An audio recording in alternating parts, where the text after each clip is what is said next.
لا يحب الله الجهر بالسوء من القول إلا من ظلم، وكان الله سميعا عليما. إن تبدوا خيرا أو تخفوه أو تعفوا عن سوء فإن الله كان عفوا قديرا.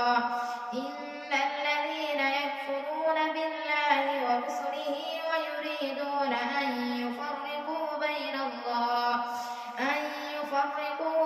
الله ورسله ويقولون نؤمن ببعض ونكفر ببعض ويريدون أن يتخذوا بين ذلك سبيلا. أولئك هم الكافرون حقا، وأعتدنا للكافرين عذابا مهينا. والذين آمنوا بالله ورسله ولم يفرقوا بين أحد منهم أولئك سوف يؤتيهم أجورهم، وكان الله غفورا رحيما. يسألك أهل الكتاب أن تنزل عليهم كتابا من السماء فقد سألوا موسى أكبر من ذلك فقالوا أرنا الله جهرة فأخذتهم الصاعقة بظلمهم، ثم اتخذوا العجل من بعد ما جاءتهم البينات فعفونا عن ذلك وآتينا موسى سلطانا مبينا. ورفعنا فوقهم الطور بميثاقهم وقلنا لهم ادخلوا الباب سجدا وقلنا لهم لا تعدوا في السبت وأخذنا منهم ميثاقا غليظا. فبما نقضهم ميثاقهم وكفرهم بآيات الله وقتلهم الأنبياء بغير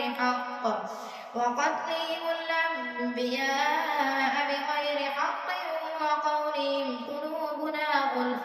بل طبع الله عليها بكفرهم فلا يؤمنون إلا قليلا. وبكفرهم وقولهم على مريم بهتانا عظيما، وقولهم إنا قتلنا المسيح عيسى ابن مريم رسول الله وما قتلوه وما صلبوه ولكن شبه لهم، وإن الذين اختلفوا فيه لفي شك منه ما لهم به من علم إلا اتباع الظن، وما قتلوه يقينا بل رفعه الله إليه وكان الله عزيزا حكيما. وإن من أهل الكتاب إلا ليؤمنن به قبل موته ويوم القيامة يكون عليهم شهيدا. فبظلم من الذين هادوا حرمنا عليهم طيبات أحلت لهم وبصدهم عن سبيل الله كثيرا، وأخذهم الربا وقد نهوا عنه وأكلهم أموال الناس بالباطل وأعتدنا للكافرين منهم عذابا أليما. لكن الراسخون في العلم منهم والمؤمنون يؤمنون بما أنزل إليك وما أنزل من قبلك والمقيمين الصلاة والمؤتون الزكاة والمؤمنون بالله واليوم الآخر أولئك سنؤتيهم أجرا عظيما. إنا أوحينا إليك كما أوحينا إلى نوح والنبيين من بعده وأوحينا إلى إبراهيم وإسماعيل وإسحاق ويعقوب والأسباط وعيسى وأيوب ويونس وهارون وسليمان وآتينا داود زبورا ورسلا قد قصصناهم عليك من قبل ورسلا لم نقصصهم عليك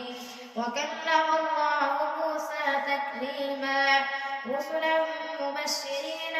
ومنذرين لئلا يكون للناس على الله حجة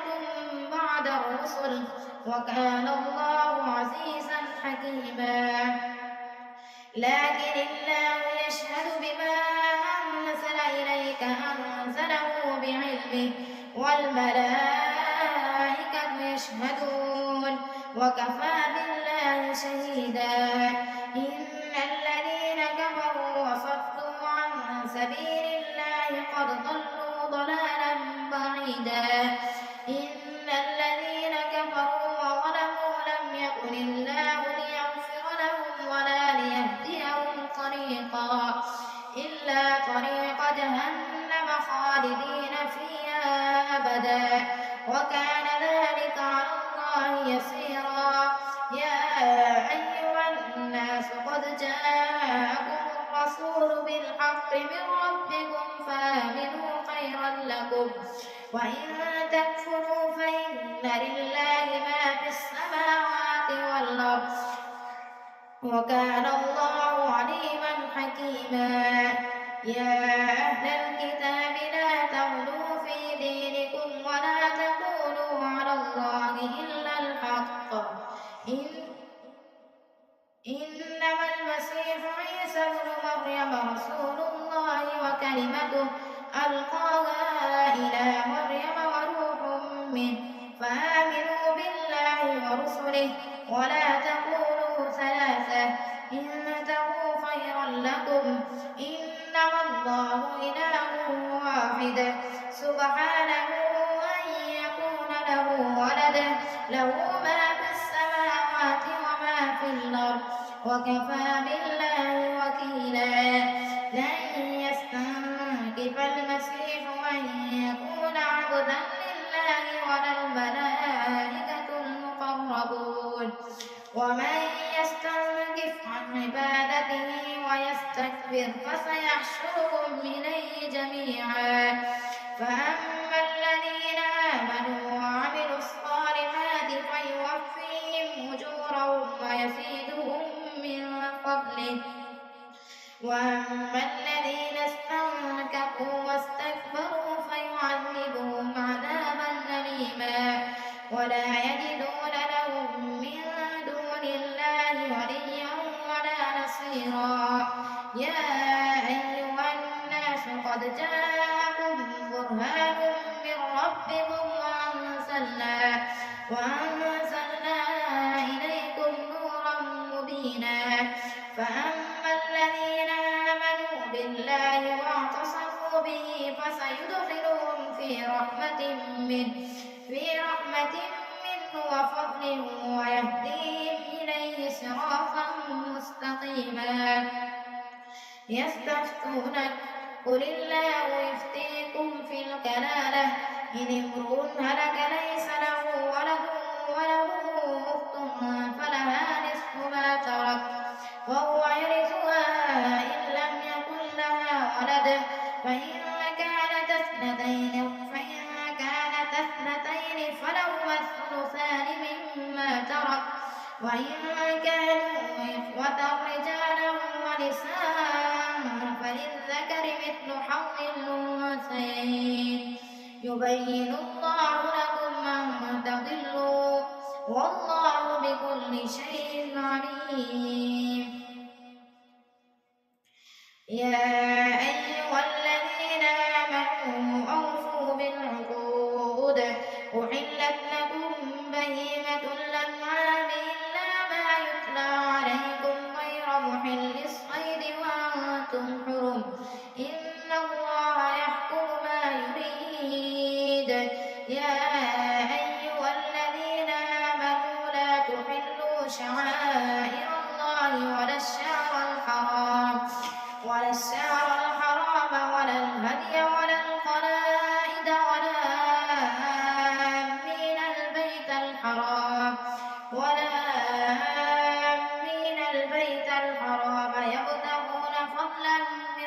ربهم ورضوانا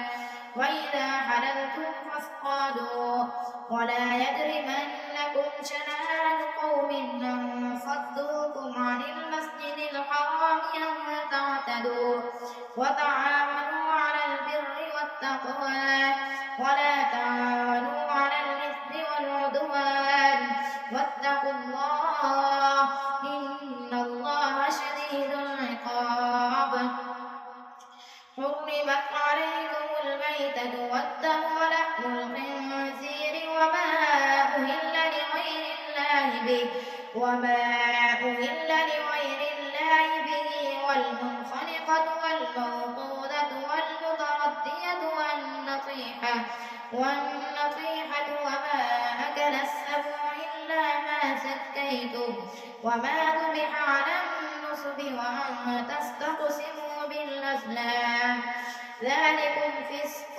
اليوم يئس الذين كفروا من دينكم فلا تخشوهم واخشون اليوم أكملت لكم دينكم وأتممت عليكم نعمتي ورضيت لكم الإسلام دينا فمن اضطر في مخمصة غير متجانف لإثم فإن الله غفور رحيم. يسألونك ماذا أحل لهم قل أحل لكم الطيبات وما علمتم من الجوارح مكلبين تعلمونهن مما علمكم الله فكلوا مما أمسكن عليكم واذكروا اسم الله عليه واتقوا الله إن الله سريع الحساب. اليوم أحل لكم الطيبات وطعام الذين أوتوا الكتاب حل لكم وطعامكم حل لهم والمحصنات من المؤمنات والمحصنات من الذين أوتوا الكتاب من قبلكم إذا آتيتموهن أجورهن محسنين غير مسافحين ولا متخذي أخدان ومن يكفر بالإيمان فقد حبط عمله وهو في الآخرة من الخاسرين. يا أيها الذين آمنوا إذا قمتم إلى الصلاة فاغسلوا وجوهكم وأيديكم إلى المرافق وامسحوا برؤوسكم وأرجلكم إلى الكعبين وإن كنتم جنبا فاطهروا وإن كنتم مرضى أو على سفر أو جاء أحد منكم من الغائط أو لامستم النساء فلم تجدوا ماء فتيمموا صعيدا طيبا فامسحوا بوجوهكم وأيديكم منه ما يريد الله ليجعل عليكم من حرج ولكن يريد ليطهركم وليتم نعمته عليكم لعلكم تشكرون. واذكروا نعمة الله عليكم وميثاقه الذي واثقكم به إذ قلتم سمعنا وأطعنا واتقوا الله إن الله عليم بذات الصدور. يا أيها الذين آمنوا كونوا قوامين لله شهداء بالقسط ولا يجرمنكم شنآن قوم على ألا تعدلوا اعدلوا هو أقرب للتقوى واتقوا الله إن الله خبير بما تعملون. وعد الله الذين آمنوا وعملوا الصالحات لهم مغفرة وأجر عظيم والذين كفروا وكذبوا بآياتنا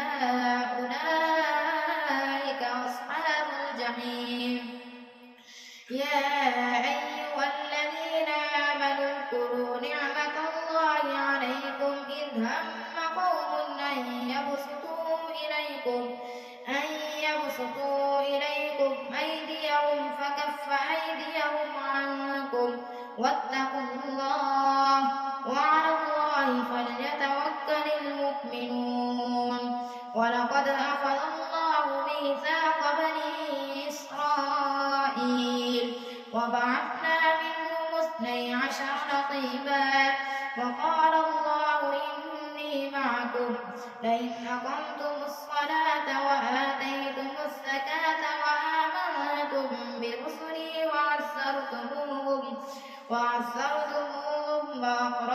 الله قرضا حسنا لأكفرن عنكم سيئاتكم ولأدخلنكم جنات تجري من تحتها الأنهار فمن كفر بعد ذلك منكم فقد ضل سواء السبيل. فبما نقضهم ميثاقهم لعناهم وجعلنا قلوبهم قاسية يحرفون الكلم عن مواضعه ونسوا حظا مما ذكروا به ولا تزال تطلع على خائنة منهم إلا قليلا منهم فاعف عنهم واصفح إن الله يحب المحسنين. ومن الذين قالوا إنا نصارى أخذنا ميثاقهم فنسوا حظا مما ذكروا به فأغرينا بينهم العداوة والبغضاء إلى يوم القيامة وسوف ينبئهم الله بما كانوا يصنعون. يا أهل الكتاب قد جاءكم رسولنا يبين لكم كثيرا مما كنتم تخفون من الكتاب ويعفو عن كثير قد جاءكم من الله نور وكتاب مبين يهدي به الله من اتبع رضوانه سبل السلام ويخرجهم من الظلمات إلى النور بإذنه ويهديهم إلى صراط مستقيم. لقد كفر الذين قالوا إن الله هو المسيح ابن مريم قل فمن يملك من الله شيئا إن أراد أن يهلك المسيح ابن مريم وأمه ومن في الأرض جميعا ولله ملك السماوات والأرض وما بينهما يخلق ما يشاء والله على كل شيء قدير. وقالت اليهود والنصارى نحن أبناء الله وأحباؤه قل فلم يعذبكم بذنوبكم بل أنتم بشر ممن خلق يغفر لمن يشاء ويعذب من يشاء ولله ملك السماوات والأرض وما بينهما وإليه المصير. يا أهل الكتاب قد جاءكم رسولنا يبين لكم على فترة من الرسل أن تقولوا ما جاءنا من بشير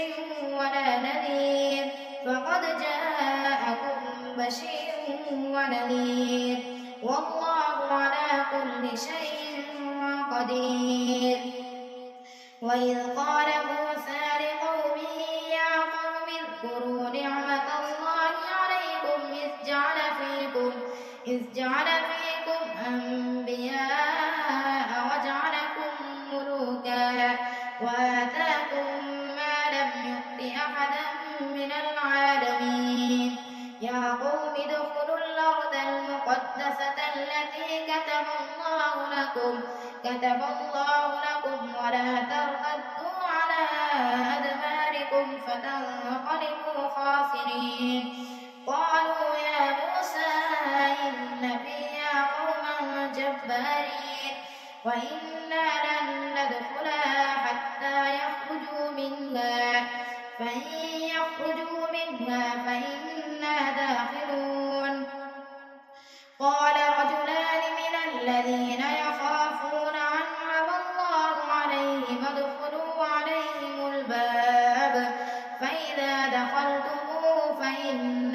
غالبون وعلى الله فتوكلوا إن كنتم مؤمنين قالوا يا موسى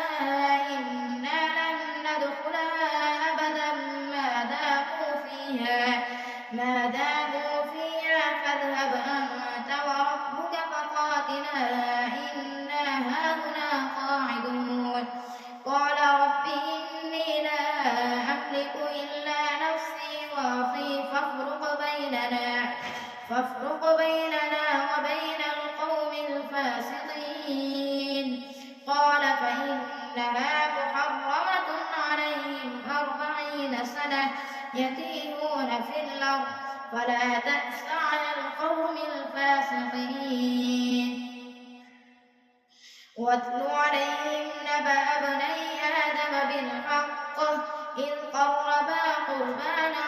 فتقبل من أحدهما ولم يتقبل من الآخر قال لأقتلنك قال إنما يتقبل الله من المتقين لئن بسطت إلي يدك لتقتلني ما أنا بباسط يدي إليك ليقتلك إني أخاف الله رب العالمين إني أريد أن تبوء بإثمي وإثمك فتكون من أصحاب النار وذلك جزاء الظالمين فطوعت له نفسه قتل أخيه فقتله فأصبح من الخاسرين فبعث الله غرابا يبحث في الأرض ليريه كيف يواري سوءة أخيه قال يا ويلتى أعجزت أن أكون مثل هذا الغراب فأواري سوءة أخيه فأصبح من النادمين من أجل ذلك كتبنا على بني إسرائيل أنه من قتل نفسا بغير نفس أو فساد في الأرض فكأنما قتل الناس جميعا ومن أحياها فكأنما أحيا الناس جميعا ولقد جاءتهم رسلنا بالبينات ثم إن كثيرا منهم بعد ذلك في الأرض لمسرفون إنما جزاء الذين يحاربون الله ورسوله ويسعون في الأرض فسادا أن يقتلوا أو يصلبوا أو تقطع أيديهم وأرجلهم من خلاف أو ينفوا من الأرض ذلك لهم خزي في الدنيا ولهم في الآخرة عذاب عظيم إلا الذين تابوا من قبل أن تقدروا عليهم فاعلموا أن الله غفور رحيم